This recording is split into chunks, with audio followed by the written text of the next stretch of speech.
Welcome. Welcome to this Baja 4 collaborative worship service. I am Reverend Carla Stone Brockie, and I'm affiliated with the UU Church of Tucson as a community minister. Whenever you are joining us, wherever you are worshiping from, you are welcome to bring your whole self here now. We are the Baja 4, representing Unitarian Universalists across southeastern Arizona. As Unitarian Universalists, we love beyond belief and find inspiration from a wide array of spiritual, religious, and secular sources. We come together as a Baja 4 because we know we are stronger together. We represent Borderlands Unitarian Universalists in Amado, Sky Island Unitarian Universalist Church in Sierra Vista, Mountain Vista Unitarian Universalist Congregation in Northwest Tucson, and the Unitarian Universalist Church of Tucson on the east side of Tucson. We acknowledge that this land was stolen from the Chiricahua Apache, Pascuayaqui, Altam, Opata people, who are the indigenous ancestors of this land and our neighbors today. Please take a breath with me to express your gratitude for all the indigenous people who have stewarded this land for thousands of years and continue to do so today.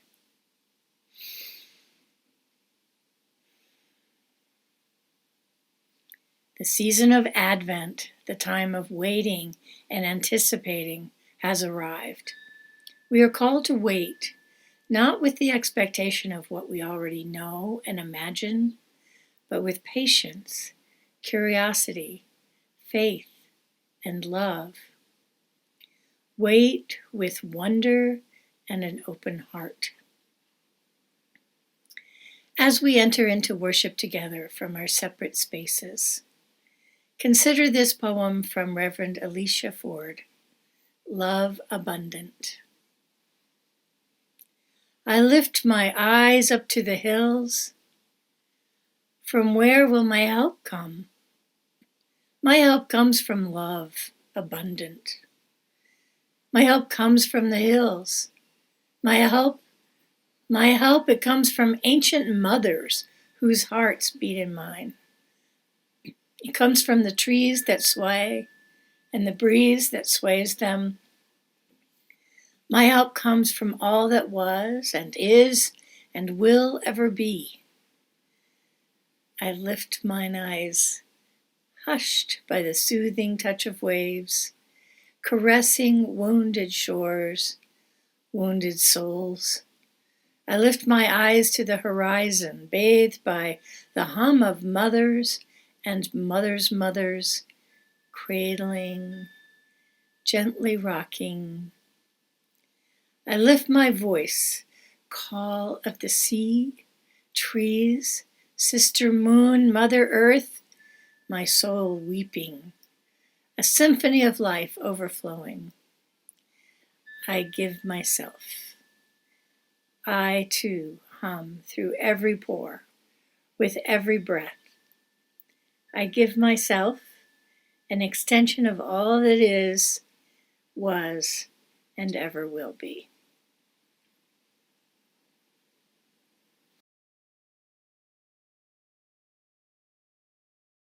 We light our chalice this morning with words from the Reverend Dana Worsnop, white Unitarian Universalist woman minister, who says, often people say that they love coming to a place with so many like-minded people.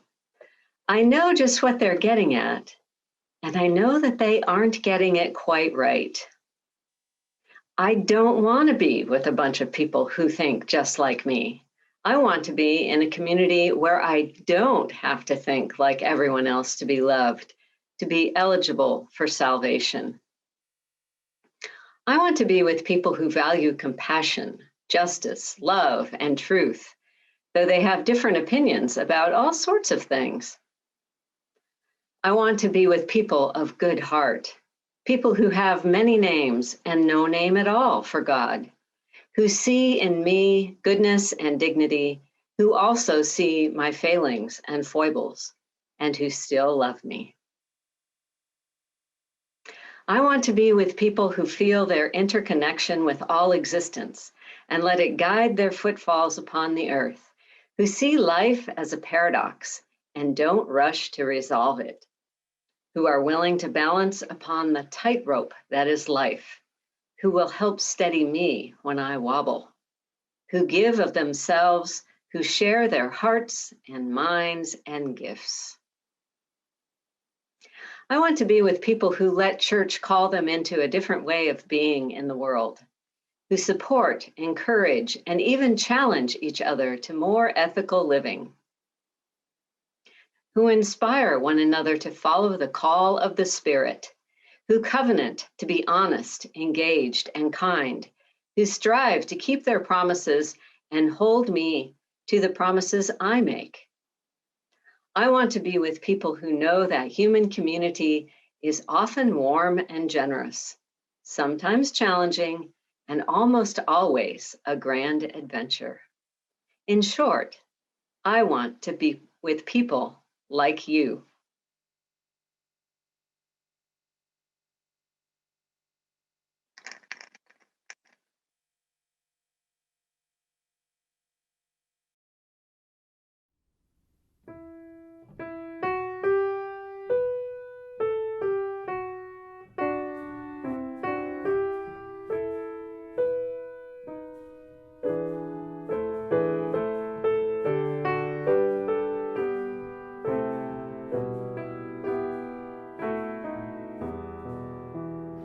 Love knocks and waits for us to hear, to open and invite.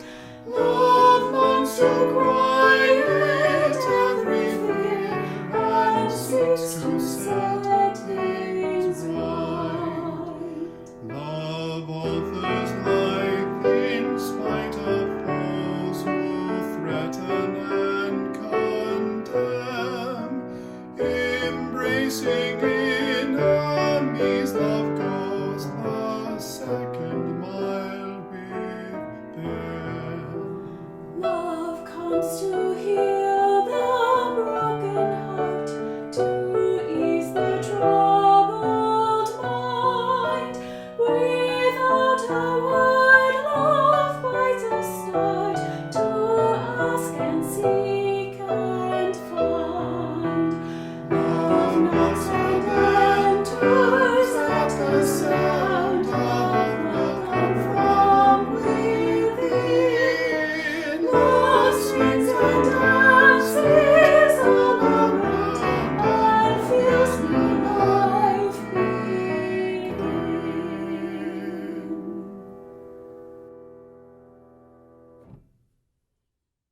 Joy and I are coming to you from the base of Tumamuck Hill here in Tucson at the site of the Luminous Mother. Our story and our prayer today are a story of Our Lady of Guadalupe. And we are coming to you here because this story is so important to the people and the community of this place we all call home. Now, it's tricky sometimes to talk about stories that are not part of your own tradition. It requires that we move with humility and care and curiosity for what we don't know. Now, this particular story and the prayer that we'll say afterwards is a story with a lot of layers. It's got a layer of colonialism. It has a layer of resistance. It has a layer of appropriation when we're not careful with it. And our task as people who move through a complicated world is not to find the one right layer, but to be a people who can hold as many layers as possible with care, respect, accountability, and a desire to heal and be healing. So come, let's enter the story with an ear to our heart and soft feet, that we might be humble listeners to many truths.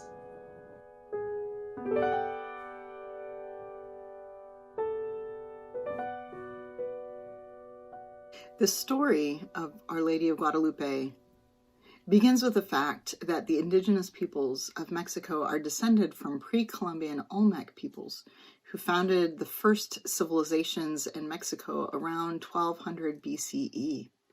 Because of their abiding influence on the other cultures of the region, the Olmec are considered the source of many Mesoamerican cultures. Through commerce and religion, the Olmec exercised a deep influence on the cultures of the Toltec, the Maya, and the Aztec, to name a few. During the reign of Montezuma I, the Aztec Empire was consolidated and its borders were expanded so that by 1502 CE, when Montezuma II was chosen emperor, the frontiers of the empire extended as far north as Sinaloa in present-day Mexico, as far south as Nicaragua, and east and west from the Atlantic to the Pacific Oceans. All this history was destructively altered when Hernán Cortés conquered the Aztec and asked the King of Spain to send Franciscans to evangelize in what they called New Spain.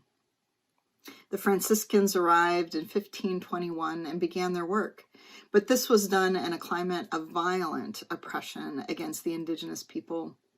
This is the context in which the story of Guadalupe emerges. Here's the story.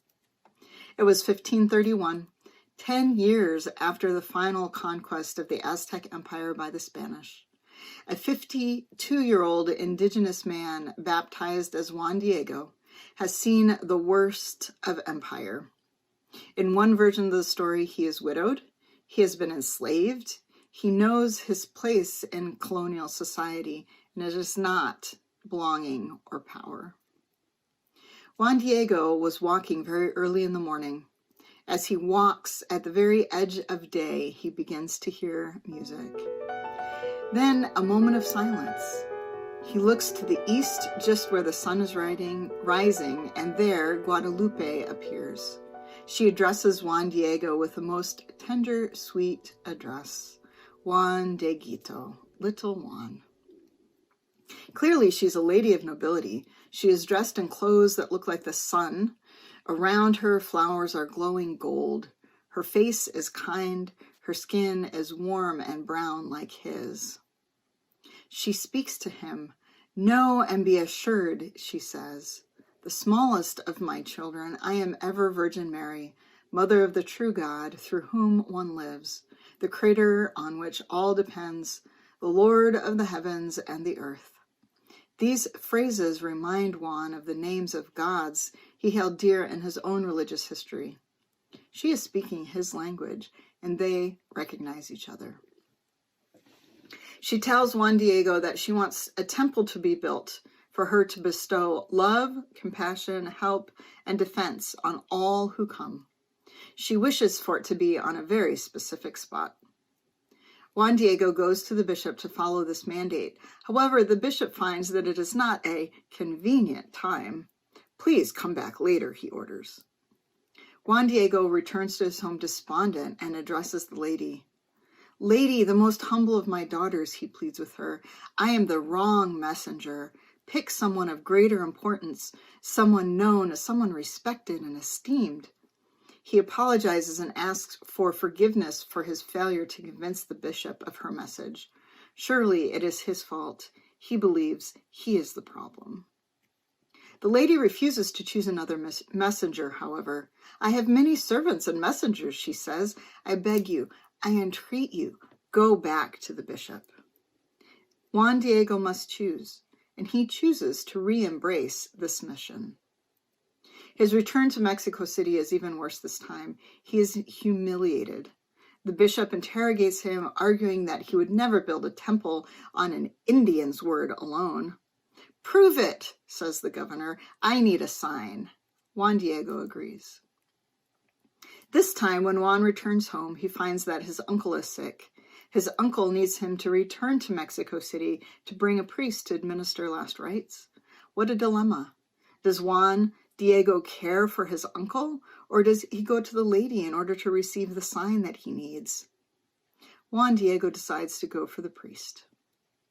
On his way, he tries to take an alternate route, but inevitably he hears the lady calling, asking where he is going. He begins with apologies. "I will cause you affliction to know this," he says, but shares the news of his uncle's illness. She responds tenderly, "Am I not here, your mother? Are you not under my shadow and protection? Am I not your fountain of life? Are you not in the folds of my mantle, in the crossing of my arms? Is there anything else you need?" In Juan Diego's belief in the lady's authority to care, his uncle is healed. Juan Diego also feels consoled and cared for. He is at peace. Thus, they need to get to work on the sign for the bishop. The lady orders him to go to the top of the place where her temple will be built, to cut flowers, gather them, and bring them. This he does. She blesses them and entreats him to return to the bishop, hiding the flowers in his cloak. When he arrives, he encounters incredible disrespect again. Servants of the bishop's palace try to take away the cloak that Juan Diego holds the flowers in. He works hard to keep those flowers close to his body, knowing it is not yet the right time to show them. He is made to wait a long time. When it's finally his turn to see the bishop, he says, "The lady sent me to the hill to get flowers, and although it was not the season, I did not doubt." Just then, Juan Diego opens his cloak and reveals roses, roses, and roses. And as the roses fall from his cloak, the apparition of Guadalupe appears stitched on his cloak.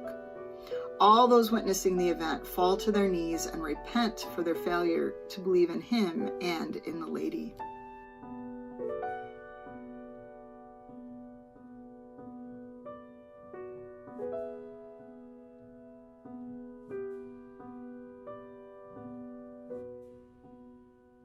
Pray with us.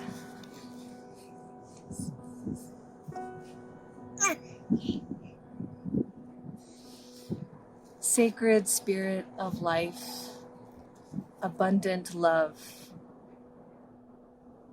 thank you for showing us who we are. Thank you for finding us when we try not to be found. Thank you for showing us that we are always loved. We know sometimes we feel so alone. We resist the idea that we could be deeply cared for. We resist the idea that we could be truly loved. We resist the idea that it takes nothing to be worthy and dignified, that it is our birthright to see you and to feel our bodies rise back up, full of dignity. Thank you for calling us up into ourselves. Thank you for showing us that from our own bodies, roses tumble forth. Thank you for showing us the ways to weave between pain, oppression, resistance, and liberation. Thank you for showing us we are loved, that love is worth risking for, and that love is at our fingertips, and that we are loved no matter who we are. May we walk this way and move this way and roll this way, knowing this truth, even when we try to take another route, and even when the person with power in front of us says that it is not so. May we hold this truth in our hearts and in our relationships. And may we call it forth in ourselves and each other. May it be so.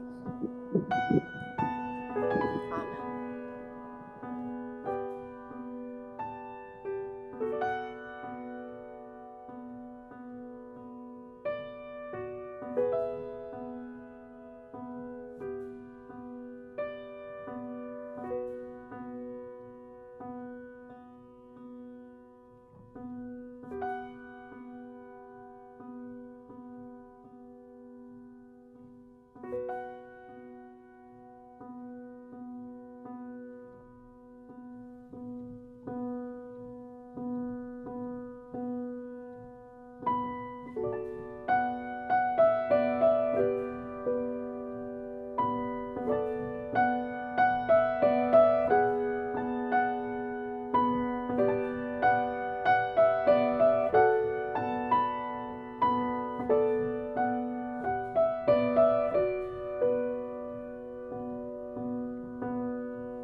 I know this rose will open. I know my fear will burn away. I know my soul will unfurl its wings. I know this rose will open. I know this rose will open. I know this rose will open. I know this fear will. I know this fear will. I know my fear will. I know its fear will. I know its soul will. I know its soul will unfurl its wings. I know this rose will. I know this rose will. I know my fears. I know my fear. I know my fears. I know its wings. I know its fears. I know its wings. I know this soul will unfurl its wings. I know this rose will open.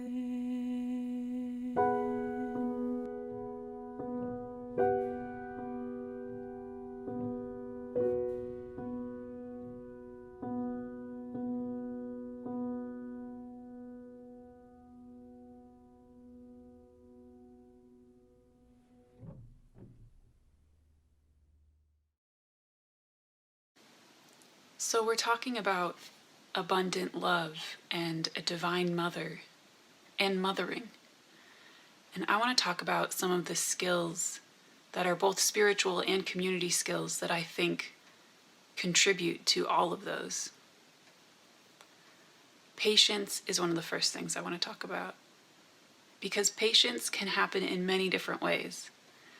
We can be patient and await the confirmation that we are looking for, like a closed-minded, focused patience. I'm waiting for this thing.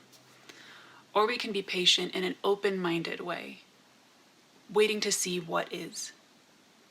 Like when you are raising a child or have young people in your life and you're simply curious, who will this person become? The skill that contributes to that kind of patience is curiosity. And curiosity is something else that we can do in many different ways. One way to be curious is to be really seeking an answer, really focused, really wanting to get some sort of understanding and clarity. Another way to be curious is, as anyone who has spent time around a young child knows, is to simply love asking the question and not care about the answer at all, but to want to keep asking that question and to be enjoying the power of a question. And somewhere between these two, focusing on an answer and focusing on the question, in the middle, there is a place of wonder. And so that place of wonder is another place of present and open-minded participation in a communication with someone or with the world. So when we can practice wonder and patience together, these are both skills that support us in feeling centered and calm and grounded even when we don't know the answer. They're both ways of staying present with not knowing. And as it is said so often these days, we live in uncertain times. So having ways to feel solidly in ourselves while being engaged with the uncertainty is actually really important. And the thing that's interesting to me that I'm excited to talk about today is that uncertainty isn't bad. Uncertainty can be so exciting. A child, in many ways, is uncertain. They are full of possibility, and many doors will open, and we are here to participate in their life and see who they become. There is no way to be certain who they will become when they are young. Similarly, there are many things happening in our world right now that are so uncertain, but not bad. And there's a way that being patient, being open-minded, and participating with wonder gives us more fortitude to enjoy the uncertainty of life. And the more we can be in this place of engagement, the more we can actually give abundant love to the world and receive abundant love from the world. So, what would it feel like to you in your body to experience patience and wonder? Is there any way that fits in your body right now, I wonder? I notice for myself that it is about coming back to my breath and being in this moment. And there are so many spiritual practices in the world that teach these same tenets of coming back to the present moment. And so I trust that whatever your path is, you will find your way in. The thing that I want to carry us forward with from this present moment is this idea that getting to a place of open-minded love is what stands within our UU values. And so the ways that we care for each other in community, the ways that we show up with abundant love in community, are relying upon open-minded presence. And patience and curiosity and wonder are all these keys. They are keys that unlock the door of our mind. But to truly be open-minded, to open the doors of our mind, takes action. And I see so many people in our community who are engaging in the action of learning. And that is such an important step to begin to understand what this door is so that we can open it. And the more we learn, the more we are empowered to take further actions. And those actions are each going to depend on who we are. And there's many ways to engage with the world. But drawing on the idea from Cornel West's quote that justice is what love looks like in public. When we practice abundant love with each other, we are taking these small steps towards being in a community of abundant love. One of the pieces of society that I think is deeply uncertain, changing constantly, and so exciting to me is gender. And gender isn't a new thing. Women won the right to vote in the United States 100 years ago, in 1920. And that happened then because of many people who had been working previously to secure that right. And many changes have happened since then. My mother wore pants to high school once in the entire time she was in high school. I've worn pants whenever I want to, my whole life. So there's a lot of ways that we are living in this continual flux of gender and what gender means and what it encompasses. And there is this exciting and joyful way that gender is being opened up even further in this moment. so that we can think beyond just woman and man. And beyond that binary, there is actually a greater uncertainty with greater potential. So taking a breath into that wonder and curiosity and patience.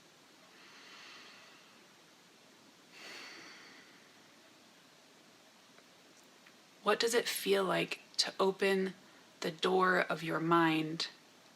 What are the actions that you can take towards embracing the uncertainty and joy and curiosity of gender?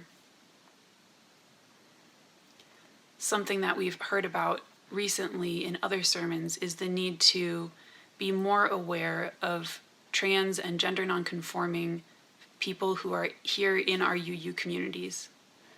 So learning how to properly use pronouns with people is another step that people can actually study. And you can look things up on the internet if you want to. You can read books. You can ask friends who might know. And using each other as a resource is a great way to start learning. And then a next step is to start practicing and to begin with a humble, patient attitude with ourselves, to practice what we want to see the world become. So how can we show each other our love and respect? By properly using pronouns. These practices of open-minded patience and curiosity are actually really important for neuroplasticity. And it's true that when we've learned something a certain way, like for so many people who learned gender binary, that there actually is a process of unlearning. And it takes a lot of effort to unlearn what we thought we knew and make space for new learning.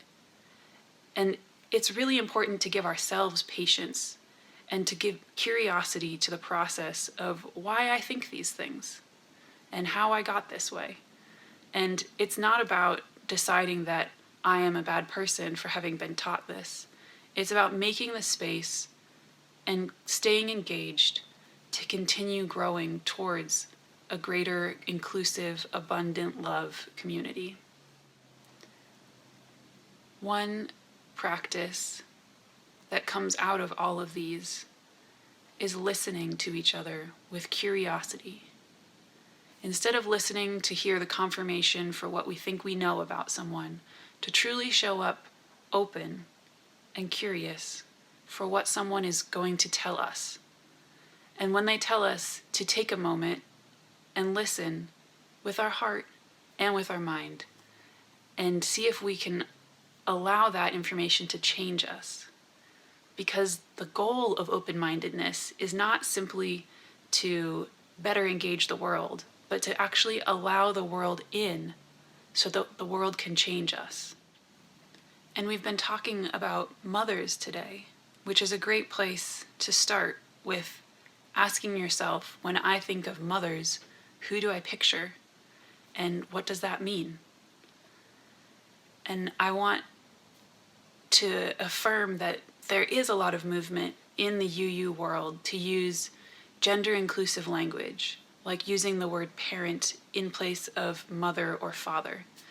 And gender-inclusive language is so important and really powerful for making sure that people can experience themselves as being part of a group, regardless of how they identify with roles.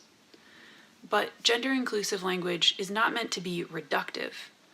We are not saying there are no mothers and there are no fathers, there are only parents.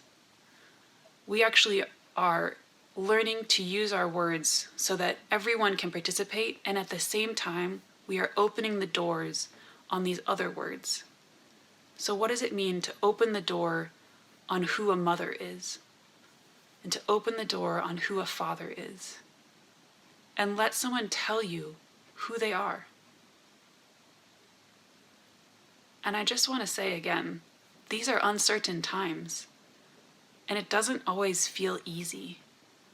But part of what's hard about it is it's so simple. It's just a matter of unlearning and relearning. But that takes a lot of effort. And that's why we will continue to practice giving ourselves and each other patience and wonder.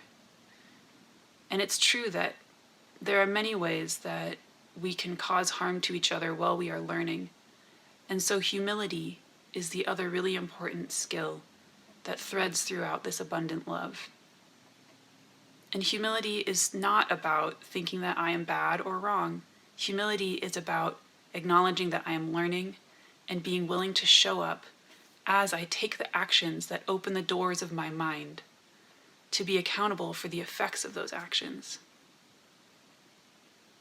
I'm glad to be here with all of you and to be doing this learning together. I want to close with a very short and simple poem. This is by Reverend Dr. David Breeden, and it's called Yes, There's No Binary. The road not taken is not a fork. That's too simple a thought.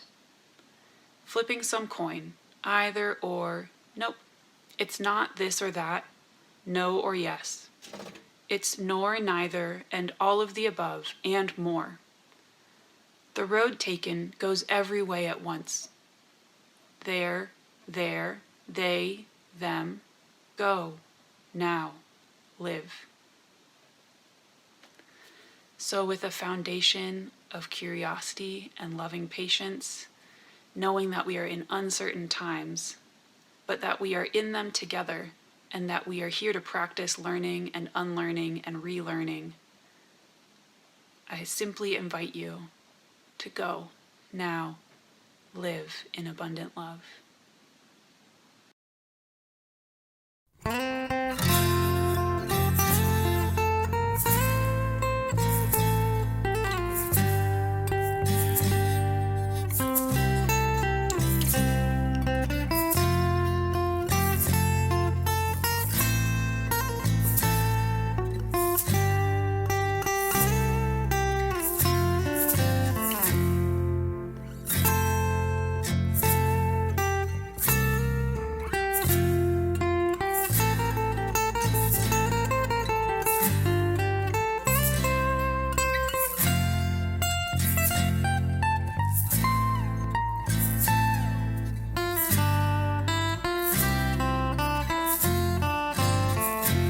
Tis the gift to be simple, tis the gift to be free, tis the gift to come down where we ought to be.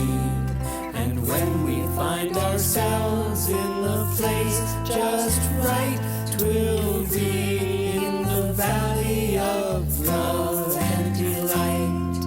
When true simplicity is gained, to bow and to bend, we shan't be ashamed.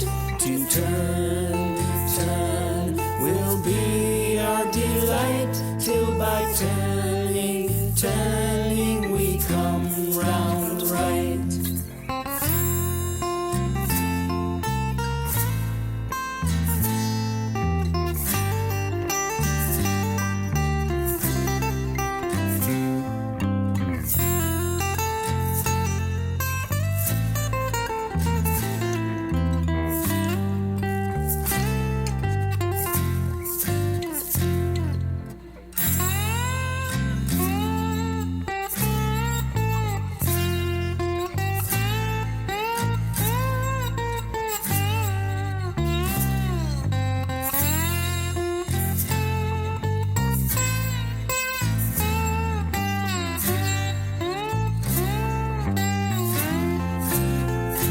Tis the gift to be simple, tis the gift to be free, tis the gift to come down where we ought to be.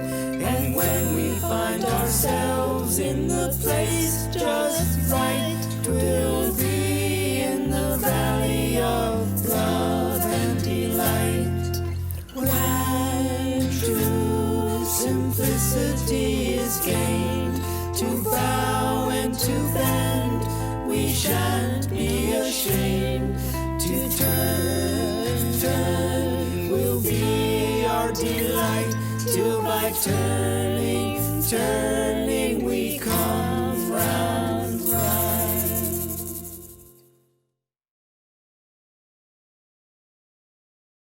I am am so glad that Riley asked me to share a reading as we extinguish the chalice today. My name is Christiana Heide, and I'm a UU minister currently working as a hospice chaplain. I am affiliated with Mountain Vista UU. Riley chose a reading by the Reverend Leslie Takahashi, and it happens to be about labyrinths. Riley didn't know that I love labyrinths and actually built one in my backyard. I'm honored to read this reading written by Leslie Takahashi. Walk the maze within your heart. Guide your steps into its questioning curves. This labyrinth is a puzzle, leading you deeper into your own truths. Listen in the twists and turns. Listen in the openness within all searching.